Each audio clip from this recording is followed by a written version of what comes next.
My story of ex-wife cheating on me after 26 years. Too long didn't read. My story of ex-wife's infidelity with multiple guys after 26 years. I apologize that this is so long. I had been too hurt to post here. But after reading Chomp Lady's book, thank you, I have been commenting on a few posts and it has been helpful. I'm not really looking for advice since I have finally moved on. I just want to share in case it helps. I hope this helps me too. I made a lot of mistakes, the pick-me dance, etc. because I misunderstood her actions. I'm going to tell it from my point of view as I found out, and then I will go back and fill in what she did before I knew based on her admitting and me looking through her digital footprint. Some of this is very private, gross, etc. So please read at your own risk. I just need to let it all out. Very early on, I was on this thread at Reddit, but I wanted reconciliation, and here it is more pro-divorce. So I couldn't read the threads. It hurt too much. I wish I had read the threads and had done the 180, etc. I couldn't knew then, which is okay. You can only do what you can do. I, 44 male, moved to a new state before my senior year in high school. I met my wife, 44, a few weeks after school started. She was my first girlfriend and still my only kiss, sexual partner relationship, etc. Within a few months, I was in love. It took her longer to fall in love, but I wasn't too worried. We dated for 8 years, but knew we'd marry after 2 years or so. We met when we were 17, so we wanted to be older and more mature when we got married. We were married 18 years and together for over 26. We had a successful business and were able to move around the country as our business was home-based. My wife helped me, but she was mostly living off my work. I didn't mind. I was raised that the man should be the breadwinner. We had the normal ups and downs. Then in 2015, her mom got cancer and died the next year. Her dies 9 months later. Our business failed in late 2019 and we filed for bankruptcy in early 2020. I was pretty depressed through all of this. I was in IC for many years. The one thing I thought was good in my life was my marriage. But with our business not doing well, my wife got a job to help us. It was a large retail store. She promoted up to manager. I gained 100 pounds over the course of a few years. So now I am overweight. Lost my business and at the lowest point of my life. When COVID ramped up and the lockdowns hit, I was pretty much shut in due to having asthma and being worried. My wife worked through all of this. She started working late and on her days off, we would go to Target and shop a lot, which during lockdowns should have been a red flag. One Sunday morning, she woke me up at 6 a.m. and said she was going to the park to walk because her legs were restless. Kind of weird, but I would walk on our treadmill in the middle of the night at times due to RLS, so no big deal. She gets home, we eat breakfast, she showers, etc.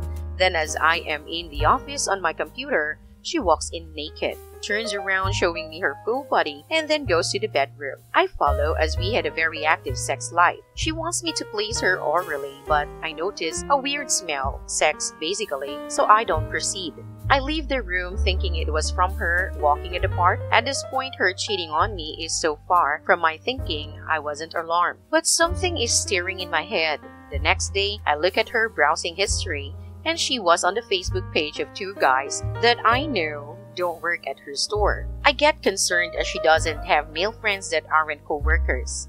Another day goes by and my mind is still wondering. My D-Day was July 22nd, 2020 at 3 a.m. I wake up and think I should grab her phone and look. I lay in bed for a while debating if I should even get up because I am tired. Finally, I grab her phone, not knowing what to look for. Almost instantly, I see Snapchat, which I didn't know she had. She has 3 friends, all male. 2 that what she was looking at on FB and a guy she works with. She never admits to anything with a guy from work, but I don't believe her. She wakes up and asks if I am okay. I ask if she is cheating on me. She says no. We talked for a few hours and I found out I can download her Snapchat history, so I lock myself in the bedroom and proceed in doing so. She begs me not to, saying it's bad and admits to cheating on me. Boom. My entire life is blown to pieces. The feeling of pain can only be understood by those of us who have been betrayed. I feel she abandoned me at my lowest when I needed her the most. She denies this, but facts are facts. She throws it in my face that she is supporting us. I guess she forgot the first 16 years of our marriage when she didn't have to work and could shop all the time. Oh yeah, she now says she is not materialistic.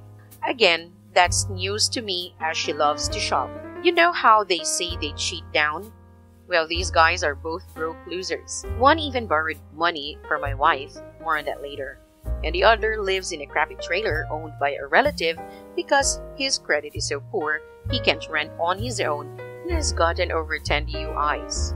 I messaged both guys on Facebook telling them they are pieces of shit and informing each about the other guy. Funny how they were upset she was cheating on me with more than just them. One never replies. The one who stole the money now wants to fight me. I find out later he is obsessed with fighting me and keeps telling my wife he wants to fight. She slowly admits to things, but it's trickled truth. I ask about protection. She says, of course. That's what people do now. She makes it seem like she didn't do much. It wasn't special. Just sex, but nothing like with me. On D-Day, I asked her to message each guy, saying it's over. My husband knows and it takes her 7 hours to send the messages. Meanwhile, I am begging her to send them. Later, I asked her 8 questions about things they did. She admits to only 2 of them. We get tested for STDs. Luckily, we have none. I remember a few weeks before I found out, she wanted me to please her and I noticed something down there. I make a face and she jumps up and runs to the bathroom. Says it was a discharge. I am not alarmed, but now I am so grossed out. Luckily, I stopped, but they abused to ask me to do that after having sex with someone else. So I know she did this twice now, and since I would do this to her a lot, I am sure I did this after she had sex and just didn't notice. Disgusting. Did that excite her? She has so little respect for me that she would ask me for that knowing full well I am oblivious. Or was it something she talked to them about? Like they all get off on me doing that? Her excuses were, I didn't love her anymore. Not true, obviously. She never had her wild college years. We didn't make each other happy anymore. News to me, and she never once talked to me about this. Her siblings were promiscuous. She was addicted to the attention. COVID caused it, and many more. I can't remember, thankfully. The next few weeks is a lot of pain. Her saying sorry and that she never wanted to leave me. She says she didn't think about it. She just did it. That hurt. She didn't think about ruining our marriage, destroying me. No, she just screwed both of the guys. One of the guys liked to talk about her marriage. He said, I bet your husband is cheating on you. She replies, my husband would never cheat on me. Ironic, but now I see it's narcissistic. He asks what would your husband do if he knew. She says he would kill himself. She tells me this and I get upset. She then says it was a joke. That's not better. It's probably worse. She is joking about my suicide with a guy she is banging. She says my husband will never divorce me. After 2 weeks, I do decide to kill myself. I have been suicidal the past several years due to my depression. I was in IC for this. I wrote a note, take a picture, and text it to her. She calls the cops. They find me, handcuff me, and take me to the hospital. I am released. Over the next few months, I attempt to kill myself often. I Google how to do it. I always stop myself. Now I am glad I did. There is life after this. Turns out she did not cut contact with either guy. Luckily, one guy says best of luck, and as far as I know, they do not have contact. The other guy she is in constant contact with because she loaned him money and wants it back. I say let the money go. She says she can't. I say it's more than the money. She denies. She doesn't know, but I have her Facebook password and I'm reading her messages to the money guy. He blocks her, but she remembers she has his phone number and texts him from work. They fight and finally he asks to fuck her again and she says maybe. I learned this because she brags to a friend on FB Messenger and I read it. I immediately asked her if she is looking to fuck him again and she says no. I tell her I saw her phone, so she doesn't know I have her FB password and she admits. I punch a hole through bedroom door. She gives him until Friday to pay her back. Finally, after 6 weeks, he says he will not pay her back. She snaps out of her fuck, says she feels free. It's at this point looking back, I should have left probably on D-Day, but when your world collapses out of the blue, it's hard to just leave. We fight a lot the next 8 months. I keep finding more and more evidence and can't stop looking. She will only admit to what I prove, which keeps growing. She says all the right things, but I cannot accept what she does, but deep down I know I can't live without her. We start marriage counseling. I tell therapists that we've been together 26 years, and after the appointment, she tells me she was annoyed because I said it was such pride. I just shook my head. I can't take marriage counseling because we have to talk about what she did, the physical stuff, so we stop MC. A month later, I find her diary. Yes, she kept a diary with the dates, which guy, what they did, and how much she liked it. Remember the 8 questions I asked about what they did? She lied about all 8. No surprise, really. Of course, protection was never used. Her diary confirms this. One guy did drugs with her in the apartment. She didn't seem to think this was a big deal.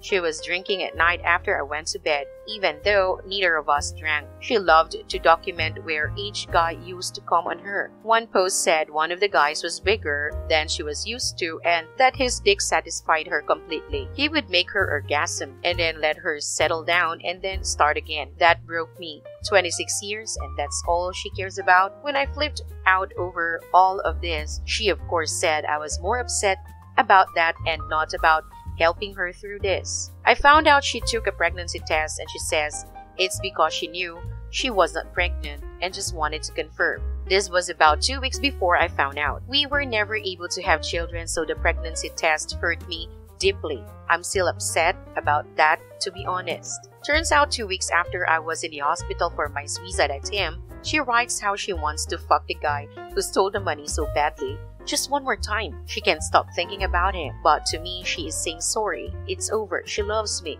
She wants our marriage. She is grateful I have not left. Now I know she didn't respect me. She thought I could never leave her and she could do whatever she wants and I will always stay. She was probably right too, but the best is yet to come. Late March 2021, she says we need a trial separation. I agreed to move to my brother's house, 8 hours away in another state for 2 to 3 months. The day of my move comes and I can't leave. I just can't.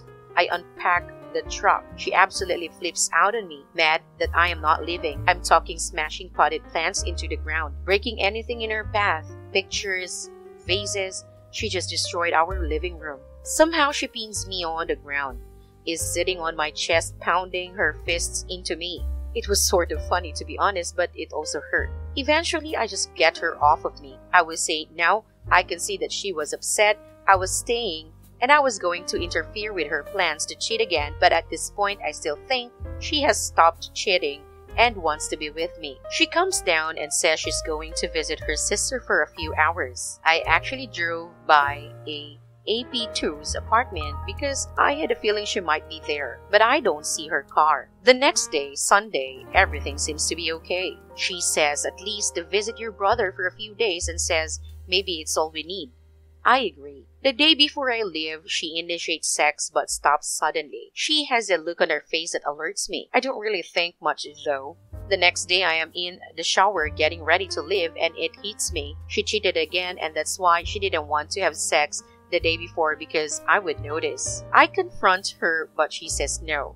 But looking back now, the previous Saturday when we fought about me not wanting to separate or the next day, Sunday, she must have cheated at some point in there. So I leave on Tuesday. My birthday is Wednesday. We text, talk, FaceTime every day.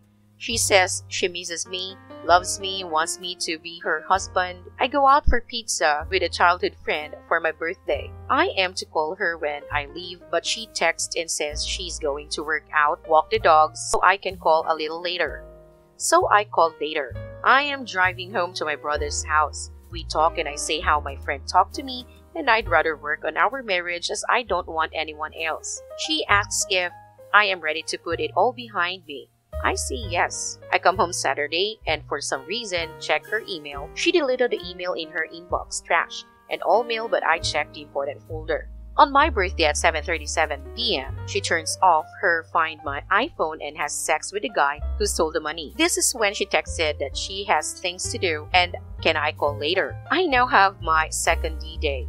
I text her, she's at work, and say, how can you cheat on me on my birthday? She says we'll talk when she gets home. I decide to go to her work and I black out, screaming that she's a whore, etc. in front of her co-workers. Of course, I am the crazy husband now, and they can probably understand why she'd cheat on me. She comes home and we have a huge fight. She lives with her sister and spends the night. We text each other throughout the night. I asked when she stopped being in love with me. She says she still is. 2 days later, I filed for divorce and moved to my brother's house a week later. I take both dogs, we have no kids, and leave most of my possessions. Furniture, fridge, washer, dryer, treadmill, everything, because in my mind, I will come back eventually because we are meant to be together. She says before I leave that maybe we can find our way back to each other and remarry, but I would have to be okay with all the guys she's with while divorced. The next 8 months, she texts, calls, FaceTimes, and says she loves me, she's sorry, she misses me, but never that she wants me back. I ask her to stop saying I love you because really, how can she love me and do what she did? We are divorced, but I am convinced we will remarry due to what she says, and that I still think we can work things out and start a new marriage. We meet up after 5 months for a weekend visit halfway between where each lives. We kiss. I want to have sex, I know, wrong, because she is my only partner and I was raised to only have sex with your spouse. I just want to feel that connection. We start, but she stops me, says it was hard to resist me, and all I hear is, but not hard to resist your boyfriends. That's what I call them. I live and I'm a wreck for a week. Slowly I get better. We still talk and text a lot. I plan a visit after Christmas, but she makes it clear we are not on the same page anymore. Even though she has led me to believe we will remarry, she now says no. I canceled the trip. The Tuesday after Christmas, when I would have been visiting, she texts me out of the blue saying I am on her mind. She is thinking of me. She's not sure if we are talking but wanted to say hi. I ignore her. I finally come back to Reddit and start to read the threads. I read Chomp Lady's book. My mind flips. I now cease all contact and feel good about never talking to her again. After reading the book, I can see she did all the cheater things. She's not special. She's just basic, shallow, and put the attention she received before our marriage and couldn't care less about destroying me. After 10 days, she texts me again saying, I just wanted to say hi, that's all. I am sure that's not all.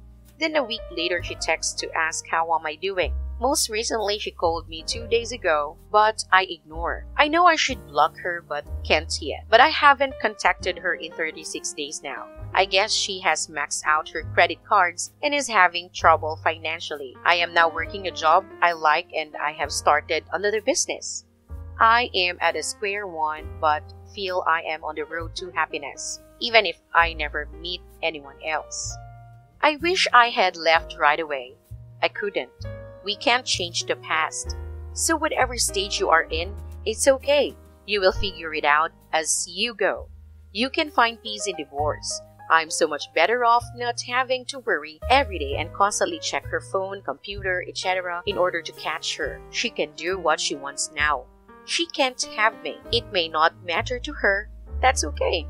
I felt I was losing, but now I see I won. Cheaters lack integrity, morals, and character. It's hard to understand if you are not like that. I thought, oh, she made a mistake, but she wants our marriage. Turns out when she started flirting and then her affairs, she gave up on her marriage. I thought we were on the same team, and that's why I stayed and waited for her to wake up and realize I am what she wants. Once they cheat, you are not on the same team anymore. That's hard to accept, but it's the truth.